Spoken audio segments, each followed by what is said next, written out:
Hello, I'm Dr. Ruth Roberts, the original holistic pet health coach, and I am so excited because I have with me today uh, basically the speakers for our Healing Together, a Journey Through Pet Loss Symposium, which is a 4-hour online workshop that will take place on Saturday, November 2nd at 10 a.m. Eastern.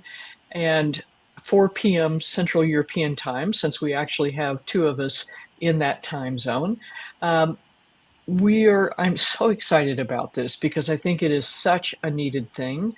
We talk about grieving and that sort of stuff, but I think that the group of speakers that will be involved with this event will help you take your understanding of that process and hopefully help you process the loss of a pet you may have experienced recently. But today I want to introduce them to you, and also the woman that conceptualized this event to help us share about our own loss and also to help promote healing, and that's Melissa Natanson. So the speakers will be actually everyone here. So Leanne Girk, who is a pet loss and grief counselor, Anya Gore, who is an animal communicator and healer, Sunny Gandira, also a holistic pet health coach, who's got an amazing story to share with us. Sandy Reynolds, another certified holistic pet health coach, who has another story to share. And then, unfortunately, Melissa Sherman is unable to join us today because she is in Florida, thankfully safe, but out of internet. But she's also a holistic pet health coach and animal communicator. So on November 2nd, the symposium will address the importance of acknowledging and normalizing pet loss and grief, an overview of some coping strategies and healing techniques, insights into animal communication and the spiritual aspects of the human-animal bond, and then the role of holistic approaches in pet health and end-of-life care. And a little bit of so today we'll offer you a little preview of what attendees can expect from the symposium. I'll drop a link in just a moment of where you can go to register. But first, I want to give you a little bit more detail on each of the speakers. So Leanne Gerg is a certified pet loss and grief counselor with over 15 years of experience in the field. She is the founder of Mourning to Light Pet Loss and offers counseling and support groups for those grieving the loss of a pet. Leanne is also an award-winning author of the children's book, Dear Brave Friend, which addresses pet loss and grief. Anya Gore is an animal communicator, healer, and founder of Connected Souls. With a background in energy healing and massage therapy, Anya now focuses on animal communication, helping bridge the gap between humans and their animal companions. She's also the author of Life and Soul Dog, which shares her experiences and wisdom gained from her journey with her own dog. Sunny Gandara is the owner of Nacho Average Dog. I like saying that in the Southern way because it's more fun. And a certified holistic pet health coach. She is specializing in large breed dogs and those facing cancer diagnoses. Sunny offers personalized health consultations and holistic approaches to pet wellness, and she's also the co-creator of Compassionate Paws, a pet grief support circle, which is an online community for those who are grieving the loss of a pet. Sandy Reynolds is a certified holistic pet health coach and the owner of Enlightened Mutt. Based in Arizona, Sandy specializes in food sensitivity issues, senior pet care, and end-of-life support. Her approach focuses on identifying root causes of health problems and restoring pets to a state of balance through customized nutrition and holistic methods. And then lastly, Melissa Sherman is also a certified holistic pet health coach. Can you get the theme here? She's an animal communicator and energy healing practitioner. She's the founder of Calming Creek and specializes in trauma-induced behavioral issues, palliative care, and end-of-life support for animals. She incorporates various energy healing modalities in her practice and is currently pursuing further certifications in pet nutrition and herbalism. So, ladies, welcome. This is such an amazing event. This is something that Melissa conceived of, and Melissa, I'm going to let you talk about that a little bit. What got you to thinking this is where we needed to go?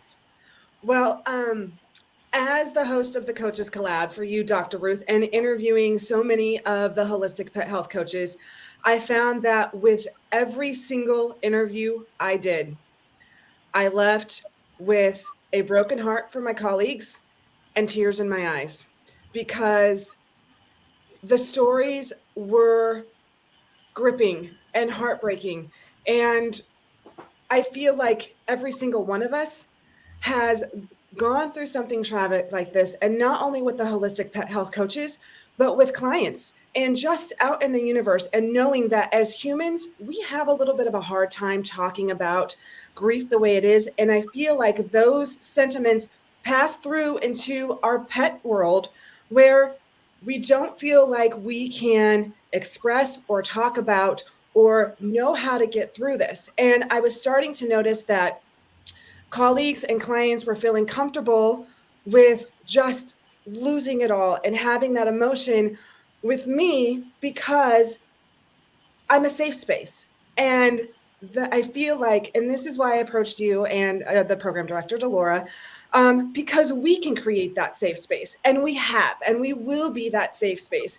And I think, really what I aim to do and what we aim to do here is answer the question, what do we do when they're gone?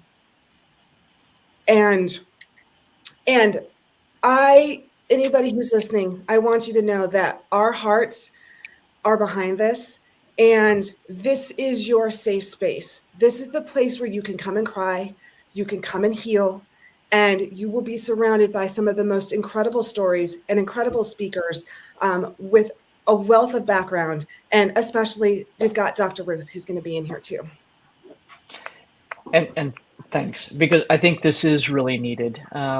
We have a difficulty dealing with death as it is in the United States, and then couple that with the being that's leaving us, leaving this plane of existence, being a pet. And I think that there is better understanding now, but it's still not. People are not as fully supported as they should be. So kudos to you for pulling this together. And you're absolutely right. Almost every single person that enrolled in the Certified Holistic Pet Health Coaching Certification Program was doing it because of an experience they had with one of their own pets that they did not want anyone else to have to experience. Right. And that is some pretty profound motivation. Yeah, So but sweet. it was really big stuff. I was blown away by the stories, and I felt like we just couldn't let this sit. So thank you for helping me foster this idea. And I'm looking forward to all the healing we're all going to do together. Beautiful, beautiful. Leanne, you have been in this world for actually quite a bit longer in a really organized way than most of us have thought about. But as a pet loss and grief counselor, what are some of the common misconceptions about pet grief that you often encounter? That's a great question. Well, I can give you some great examples in my pet loss support groups. I've had people come and they'll say, I had no idea there was such a thing. And then I've had people say, I can't let my family know I'm here because they don't understand it. So it's a safe place to come. People are not feeling validated with the depth of their grief. And sadly, some people feel they need to hide it because not everybody understands. So I always like to share, excuse me, with my clients, share your pet story with the people that deserve to hear it. And that seems to help because not everyone will understand it. But they're thrilled that there is such a person that has counseling and that can help them through this grief, and that there's a support group. And it's grown tremendously throughout the country. So it's very needed. And I think it's finally getting the attention that it needs. There's still ways to go, but we're getting there. That is the truth for sure. So, can you share a technique or a strategy that you've helped people to learn to cope with the immediate shock of losing a pet? One of the things, and oftentimes they won't come to see me for a few weeks after the death, and that's because right after, I believe they're in shock. They just cannot wrap their head around it that they've lost their dear pet. People come to me for so many different reasons, but one, I'm going to share kind of a main theme is guilt. Unfortunately, it seems when people are grieving, grief comes up, and I've been told maybe that's because if we feel guilty, that's better than feeling helpless. One thing that I help people with, I can't even tell you, I've heard about these amazing lives that these pet families have given their pet, that they will cry and say, oh my gosh, the woulda, coulda, shoulda. And all I heard was this beautiful story. So I try to remind them that when you ruminate in the sad ending of your pet, that final day, oftentimes people ruminate and they get stuck. So I remind them, just like a storybook, your pet's life has a beginning and a middle and an end. So I ask them, when you're stuck, go back and reframe. Think about when you first got your pet. Did you rescue it? Tell me about the beginning. How did you name it? The middle of the story. What were the adventures? And I'd say, write down all the things that you did for your pet throughout their life. And they are so shocked. They're huge lists of kind, thoughtful things that they've done. And then I tell them, yes, of course, the ending is part of their story, but it's not their whole story. So that seems to help too for the guilt. That's amazing, because that's something, guilt definitely keeps us in a place we don't want to stay, which is tough. It's really hard. Yeah. A few other things. Oh, I'm sorry. Go ahead. Yeah, please go ahead. I was going to say some other things that can be helpful. And again, this is based on, everyone grieves differently. So this is helpful to a lot of people, but not necessarily all people. I encourage them when they're ready, and this is a tough one, to write their pet's obituary. I have read, I can't even tell you, the most beautiful obituaries written about their pets. It kind of really shares their whole story, and it really, I think it's a way for them to share from their heart about their life.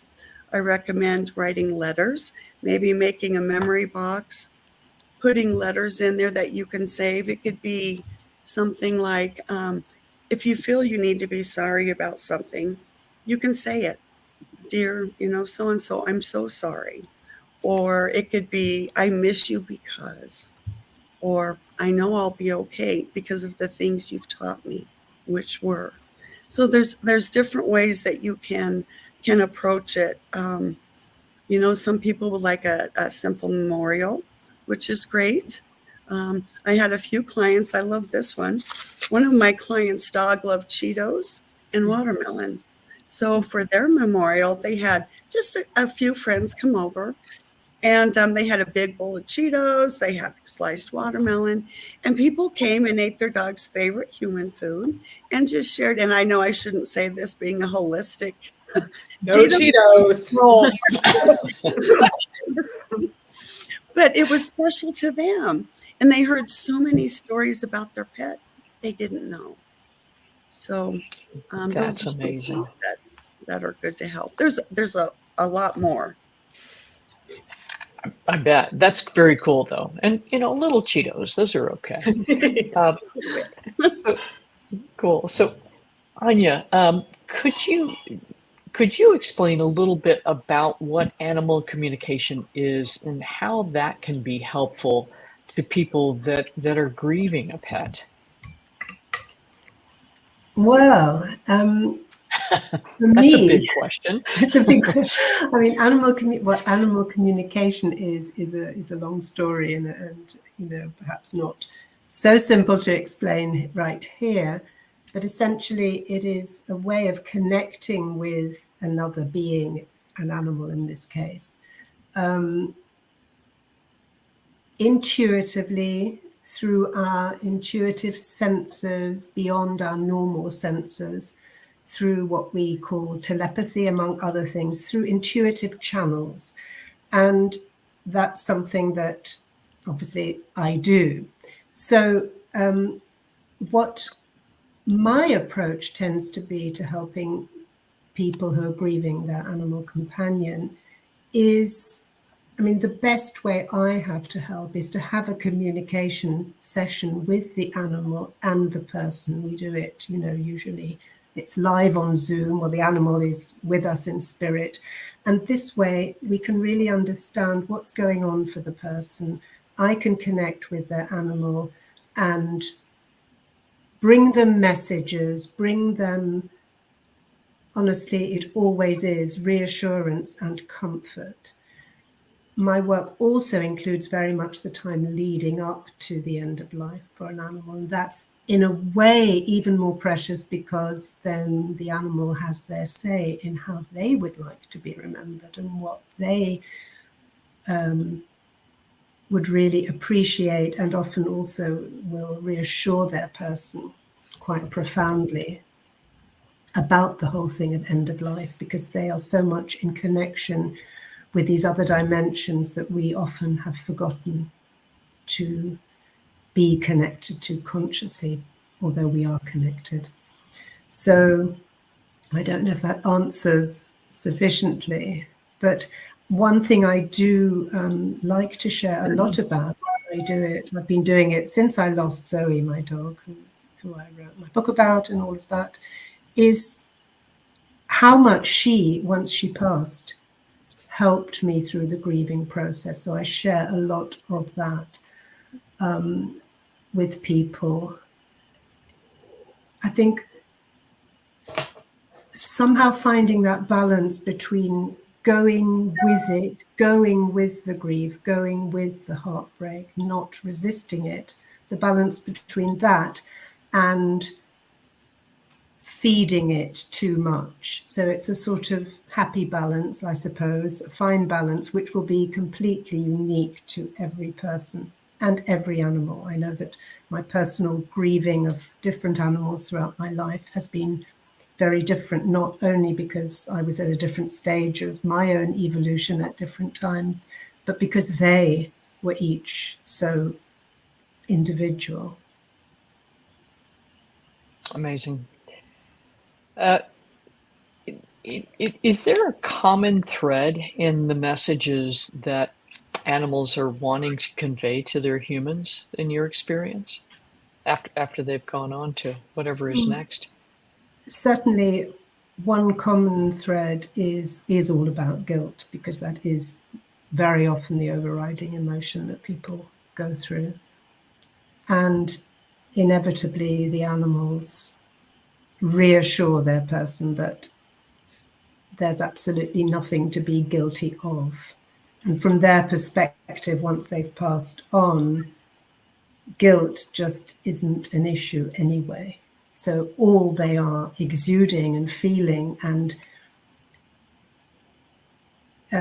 somehow allowing to flourish within the person is love. And guilt is one of those emotions which we've all gone through, and I also know well, which blocks the path to love. It's a kind of barrier to love. And one of the greatest messages that I got from Zoe while I was really in the throes of the worst part of grieving was just to let my heart break, just to let it break. And that the breaking is also a breaking open of the heart. And just to go through that sort of portal, just to go through it. And when you do that, when you're able to do that, and often we do need support for that, of course, it gives a very different perspective on the experience. And we can then start to heal. That is really interesting because I think that's sort of in our culture to avoid that heartbreak at any cost.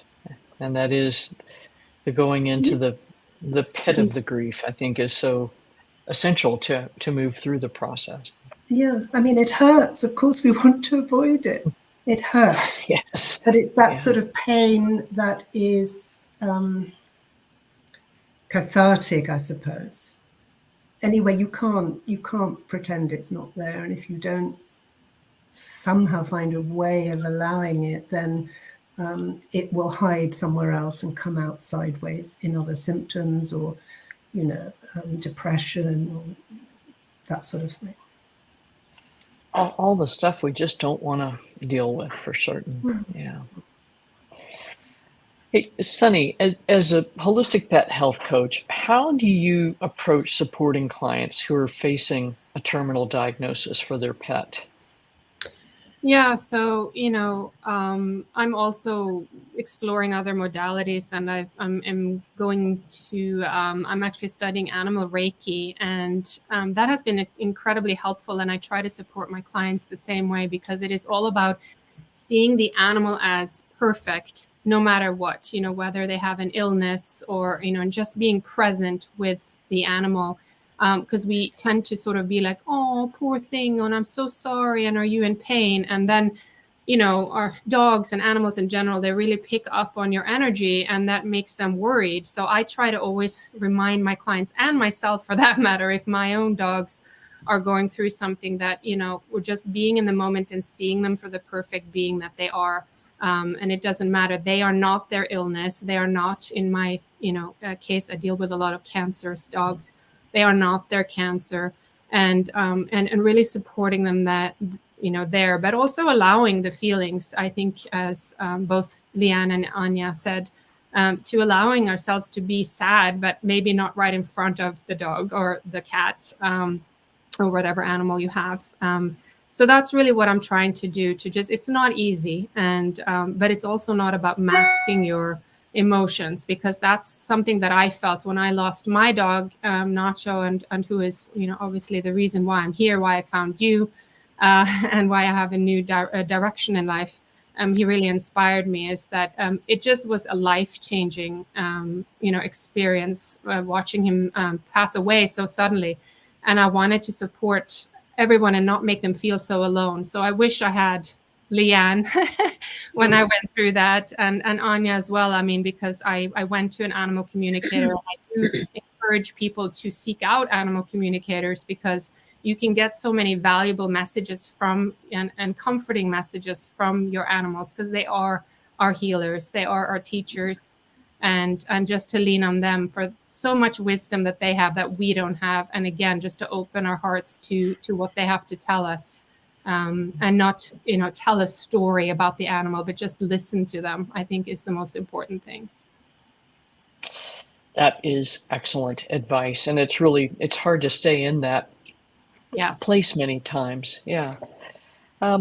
So when you're starting to work with a client who's got a pet with really, a terminal condition or very advanced chronic condition, can you share some insights on how nutrition and lifestyle changes can actually help improve the quality of life for pets in their final stages? Yeah, of course. I mean, cancer is a result of chronic inflammation, and that starts with what you put in your mouth, right? It's obviously environmental too, but it really starts with your nutrition. And many of these dogs have been on the same dry kibble for their whole life. They're getting no moisture to flush out any toxins they're getting, whether it's from their food or from, flea and tick medications, over vaccinations, things like that. So we start with that, and we already see after like 2 or 3 weeks, even shorter, I would say, that they are getting a lot more energy. Their coat's starting to shine. They're like kind of the life in their eyes come back. And, of course, they love the fresh food. And many people are like, oh, I have such a picky eater and he won't eat. And the most important thing is, when you have a dog with cancer, is it doesn't matter what kind of supplements, they have to eat, right, in order to go on. So really, that's number one. I really focus on that. Of course, supplements do do their job as well in terms of probiotics and getting them, the support, there. But I really do focus on nutrition and also really spending quality time with them, getting them exercise, getting them out, doing the normal things that you would do with a healthy dog, and not treat them as if they are incapable of anything. So that's where we start, really starting with nutrition. And then from a holistic standpoint, of course, I also recommend acupuncture is great. Acupressure, any of those modalities also help as well. And Reiki, of course. I'm a big fan of Reiki and energy work. Sweet. Thank you. Sandy, you are specializing in senior pet care, and that has its own unique challenges. But what are some of the issues that come with caring and potentially losing an older pet?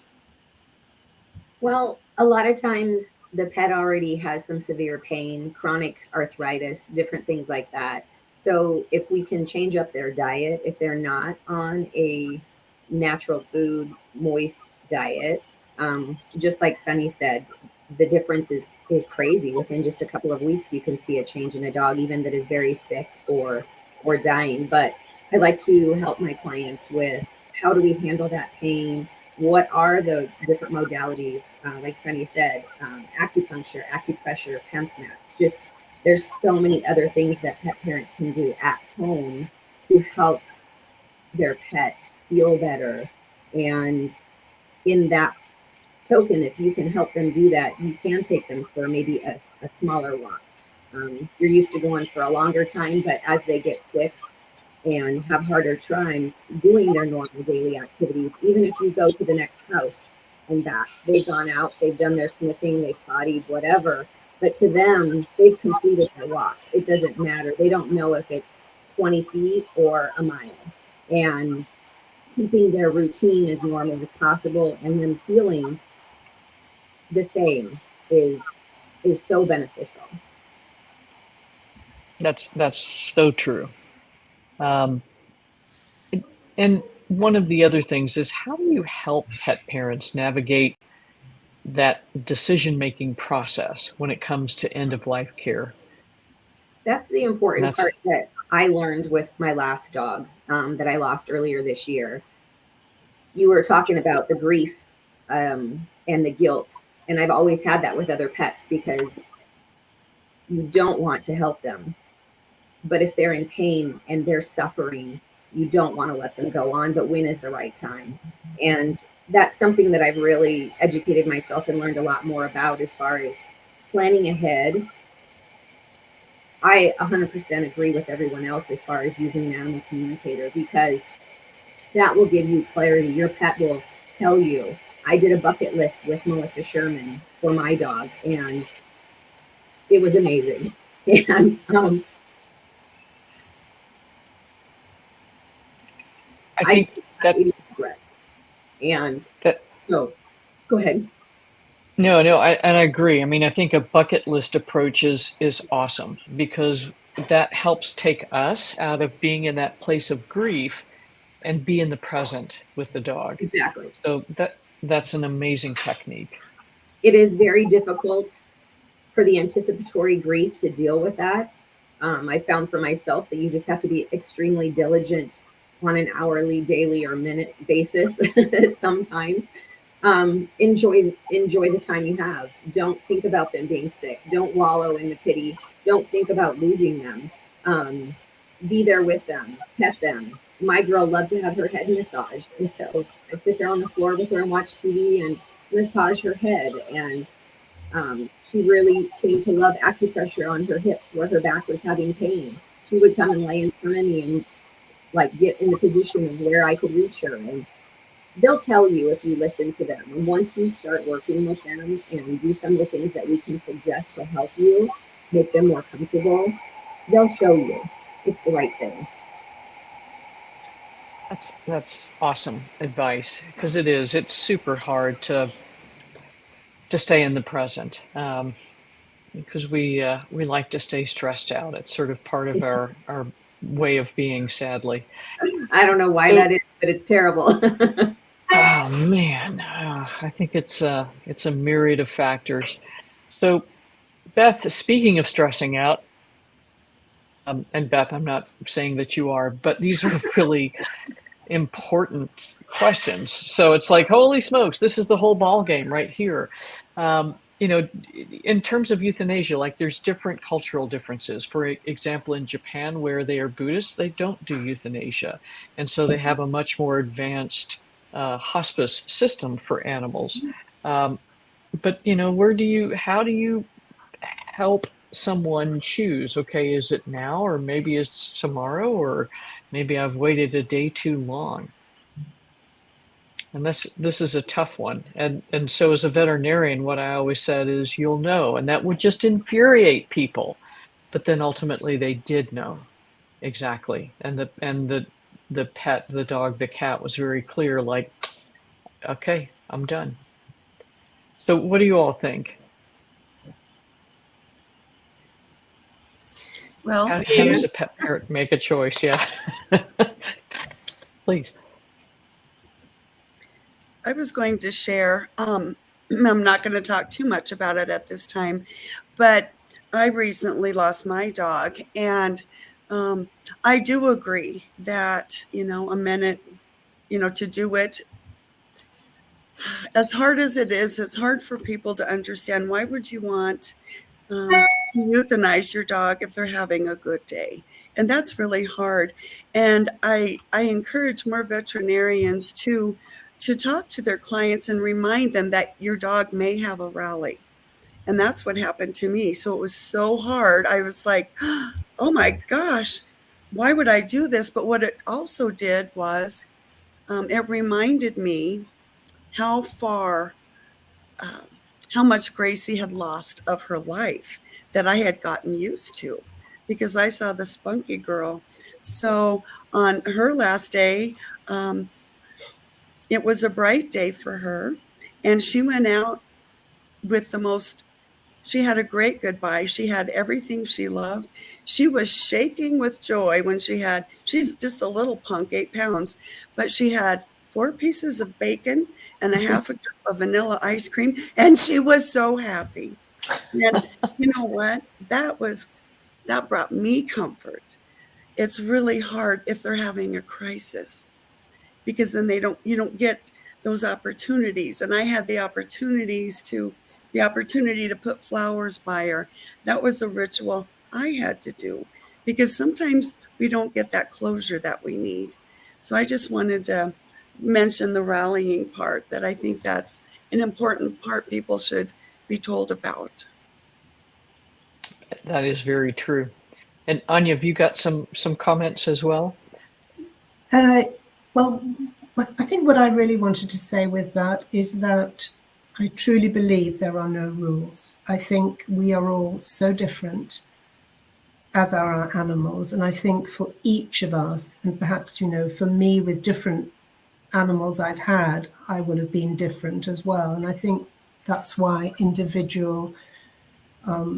our individuality is important. One thing I did want to add, which is not totally related to that question, but it was something that Sunny said.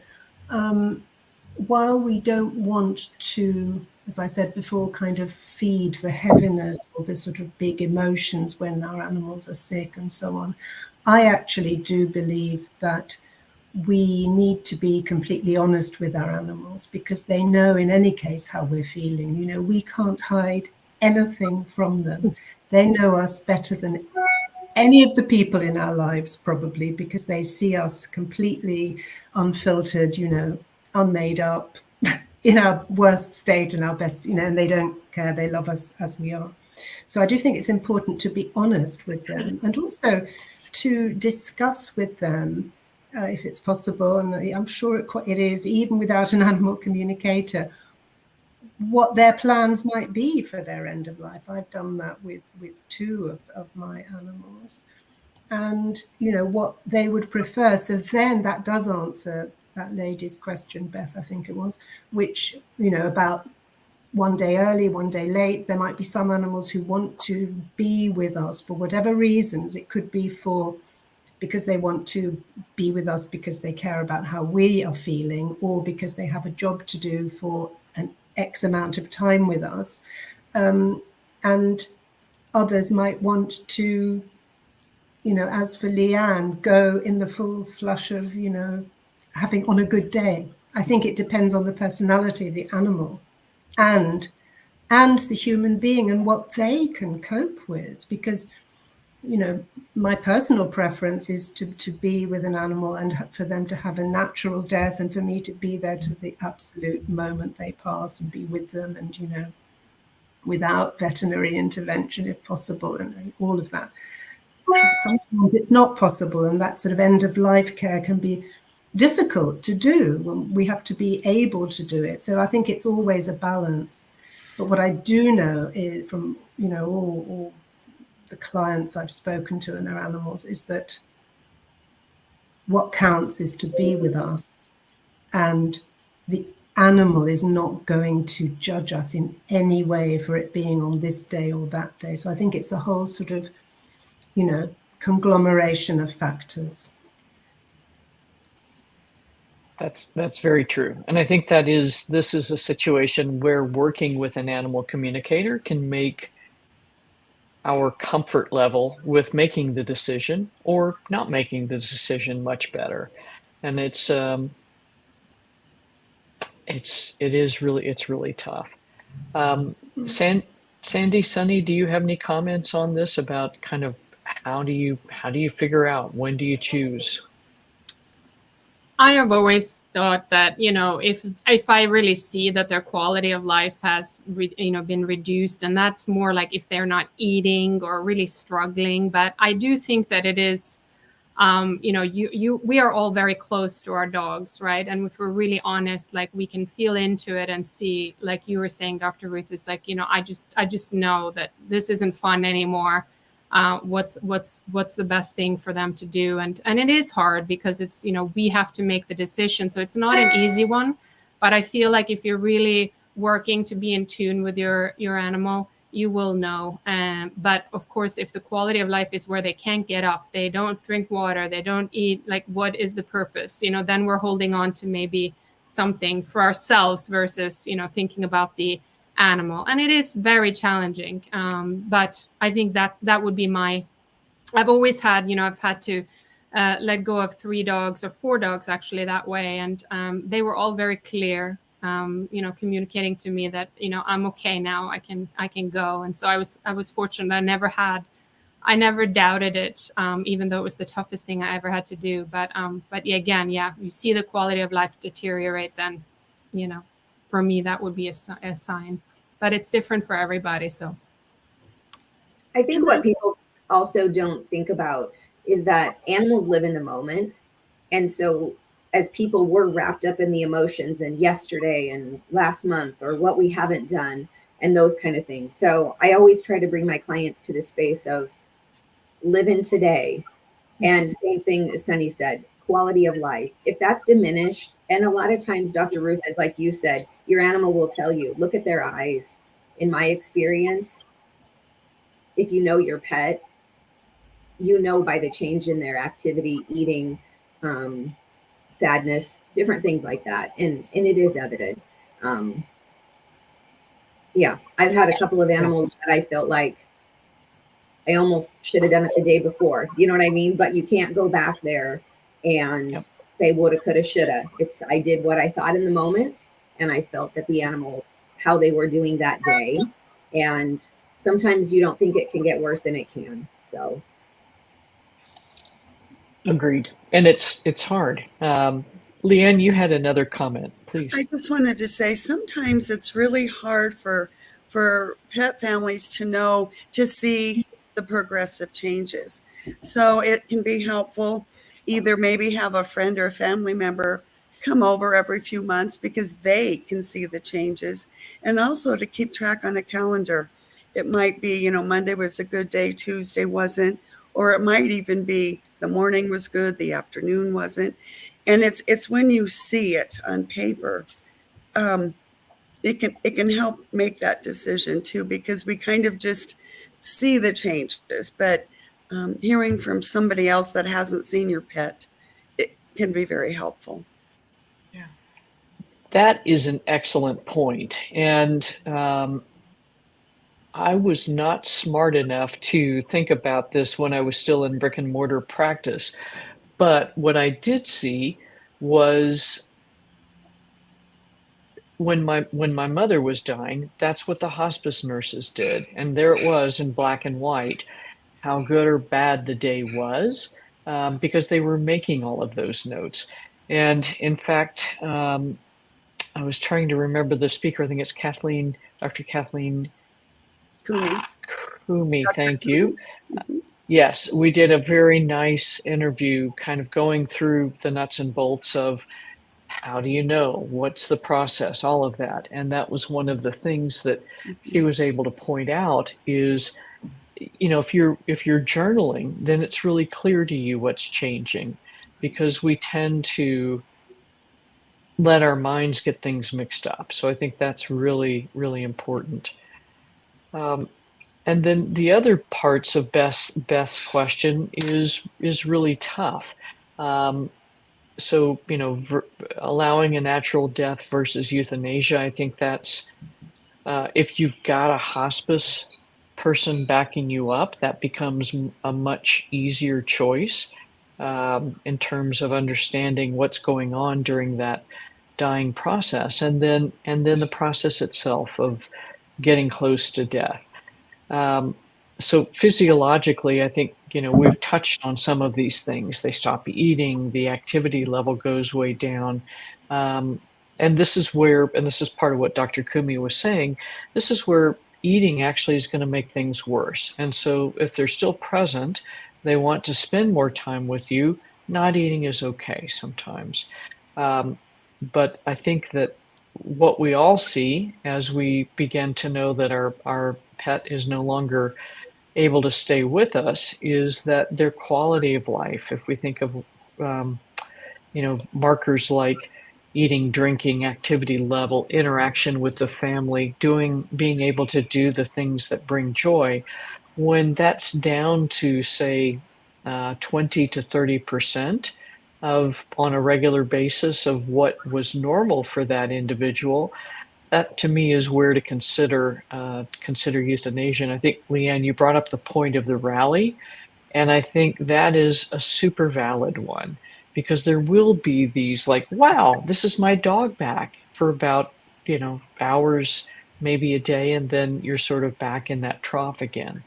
So I think these are all really really important. One of the things that was interesting when I was training in Chinese medicine is they would use, for animals that weren't eating, they would use the Shanzhen point, so the acupuncture point on the haired versus the non-haired juncture of the nose, to see if we could stimulate appetite.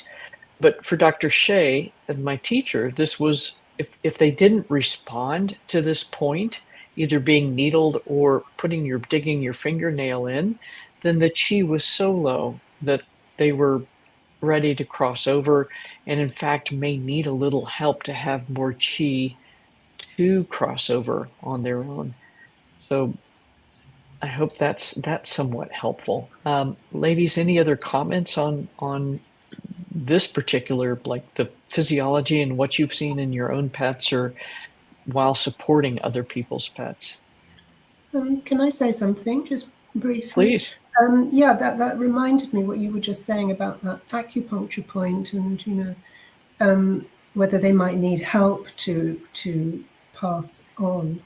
And I know that when an animal has had a lot of medication, I went through that myself with Zoe,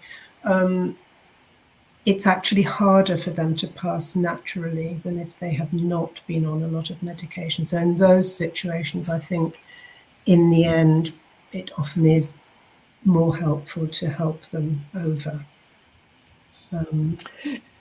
Agreed. They kind Agreed. of can't let go, as smoothly, I suppose. Yeah, that's a very good point, because the physiology is sort of artificially amped up, but without the ability for the body to make its choice, so to speak. Other comments, Say one ladies? more thing. Please. And I totally agree with you, Dr. Ruth. Most pets, they do lack their appetite. But I have to say, Gracie was a bit of an exception. So in my situation, my little one still ate, but everything else was awful in her life. But that's usually the sign. And I was kind of waiting for that, but it didn't come. But again, that was just a rare exception. So I just wanted to say, in my particular case, it was a little bit different. And that is a very valid point. We had that experience with Mona, our little dachshund, who literally would eat to the point where she would hurt herself.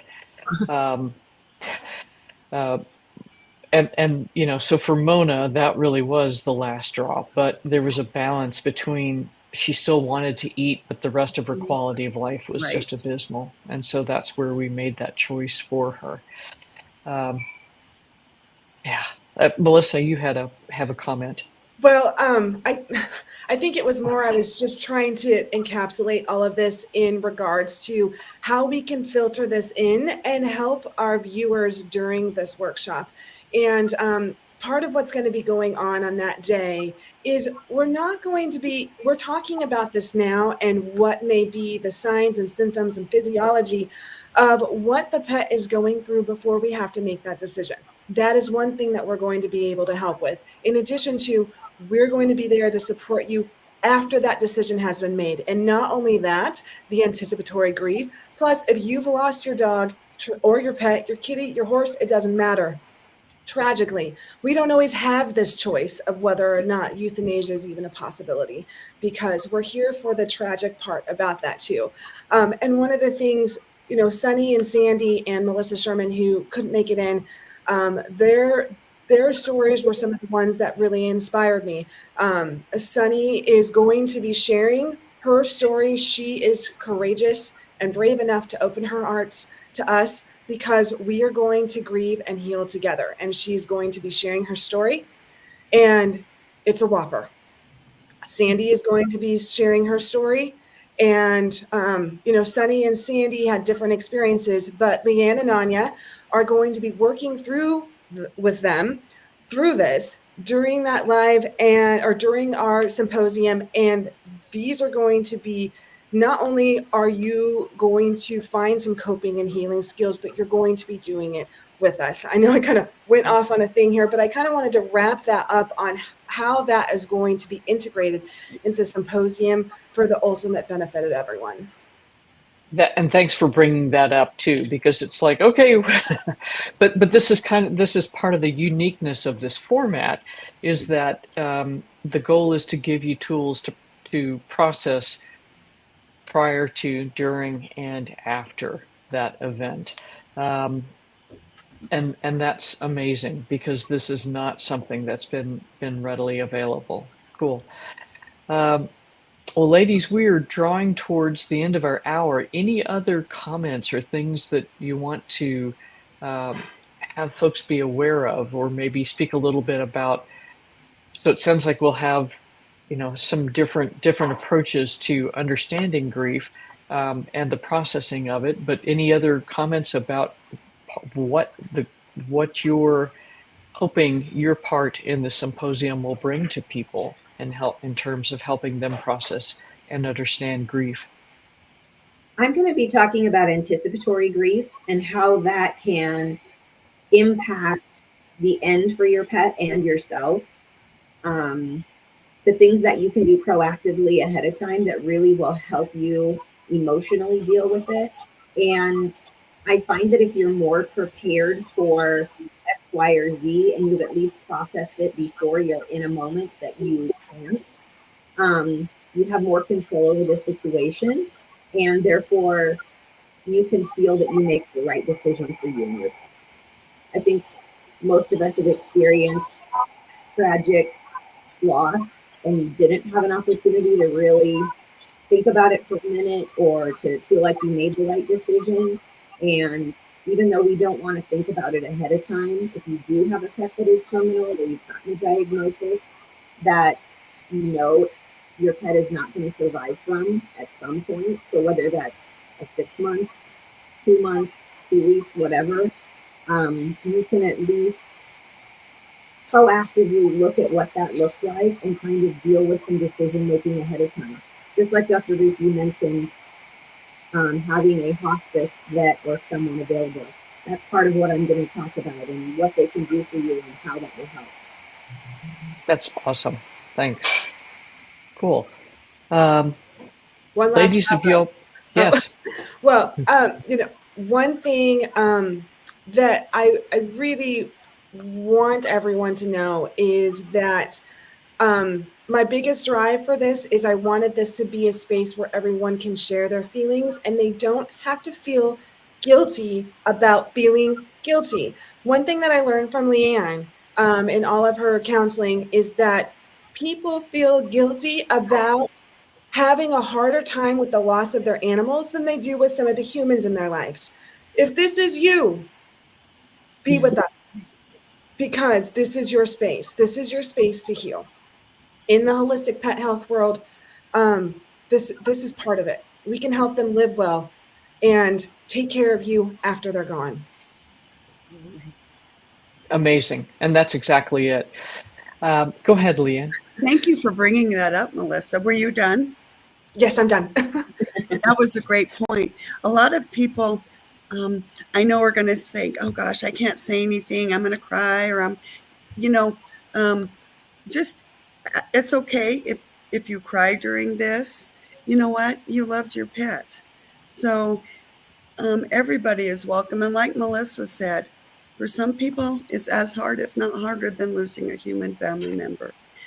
Parents, if you're worried about, gosh, how do I talk to my kids about losing a pet? Should they be at the euthanasia? What about the elderly? For some of those people, not only are they grieving the loss of their pet, but they're also grieving that might be the last time they're a pet parent. It can go in all different angles.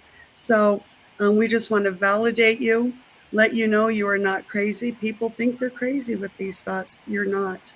It's, the old saying, the more you love, the more you grieve. And we are all here to pick you up and to listen to you. So please join us. Right on. And Karen is sharing about, she does a lot of rescue work, and I think many of our community members do. And it's really hard when you lose multiple dogs in a row. I think that the beautiful thing is that this symposium and the other information that's available currently, I think, will help to alleviate that. And I've experienced that in my career where I just shut down emotionally because I had to continue providing euthanasias. But for those of us working in rescue, especially, I think it's critical to figure out a way to support ourselves so that we don't go into this fatigue. So compassion fatigue, or caregivers fatigue. For those of you that I've dropped the link a couple of times, I want to just show you the page where you can go to register for the symposium. So jump over here, join us for free. Just drop your name and email. There's a bit more information about the event, who should attend, all of this good stuff. But I think this is going to be an incredible wealth of information and a way for people to have a more realistic way to approach the grief process and to sorting through some of this. And I mean, it's just, some of the comments here are just amazing. Yvette, thanks for sharing what your experience has been, and Pam, yours as well. And so Grow with Jahir, that's kind of our goal, is kind of learning how to prepare for and navigate that emotional impact of losing a pet, especially if it's a sudden loss. So I think this is going to be just critical for you to come join us so that you can, really learn from this material and from our panel of experts in different ways to help help. But yeah, I mean, it's so hard. So feeling, whoops. So feeling isolated after losing a pet and not being able to find a supportive community is not an uncommon experience. So this is part of why we're doing this, to provide you a group and a safe place to share that information, and to be witnessed in your grief and honored in it as well. The other thing that's kind of cool is that when you do register, you can upload a photo of a pet that you really want to memorialize and have that loss witnessed, so that I think that when the animal is grieved and honored by a community, that helps us as pet parents go through that process as well. So that's what I have for you tonight. I am extremely excited about this. I think this is going to be an amazing event, and it's so timely as well. Right as we enter the last part of fall, early winter, this is kind of where many of these things come back up for us. So again, November 2nd, that's a Saturday at 10 a.m. Eastern. We'll be spending about 4 hours together, helping you walk through this process, allowing you to be witnessed and allowing you to help support everyone else that's there, because as a community, we can start to heal together and provide that safe space to do so. So until then, sign up. You'll get a little bit of information between now and then. Melissa, hats off to you for really realizing how necessary this was and for getting this organized, because it is something that we don't want to talk about frequently. So well done. And Anya, Leanne, Sandy, Sunny, and Melissa Sherman, when you're hopefully able to float back in, really appreciate you providing your time, putting your hearts into this, and come register. It's a completely free event. I think it's going to be well worth your Saturday with us. So until then, I'll drop this link one more time. Definitely go sign up, get registered, and come spend Saturday with us. So until then, you all take good care. Give your buddies a big kiss on the head and tell them how much you love them. And let them know that you're going to find some help to help support you through this process. So until November 2nd, we look forward to seeing you. Thanks so much for your attention tonight. Bye-bye. Positive vibes.